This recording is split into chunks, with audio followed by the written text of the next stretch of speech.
உன்னோட பெஸ்டான ஒரு ஆள் ஆண்டவருக்கு கிடைக்காதுன்னு நினைக்கிறீங்களா? உங்களோட அழகானவங்க நிறைய பேர் இருக்காங்க. உலகத்துல எத்தனையோ பேர் இசை ஞானிகள் இருக்காங்க, பெரிய சிங்கர்ஸ் இருக்காங்க, பிச்சு கலையாம பாடுறவங்க இருக்காங்க. ஒரு பாட்டு பாடி யூடியூப்ல போட்ட லட்சக்கணக்கான பேர் அவங்கள வியூவர்ஸ் பண்ற எத்தனையோ பேர் இருக்காங்க.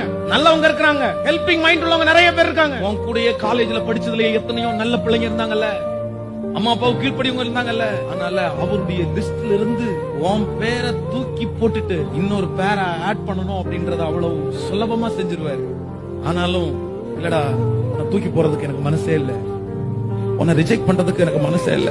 அவன் பாஸ்டர் ரிஜெக்ட் பண்ணிருக்கலாம், உங்க அம்மா அவனை ரிஜெக்ட் பண்ணிருக்கலாம். ஏய், அவனை தூக்கி போடுறா, அவனை தூக்கி போடுறா, அவனுக்கு சரியா நடிக்க தெரியலடா, அவனுக்கு தூக்கி போடுறா, அவனுக்கு சரியா பாட தெரியலடா, அவனை தூக்கி போடுறா, அவனுக்கு எதுவுமே தெரியலடா, அவன் சரியில்லடா, அவனை தூக்கி போடுறா.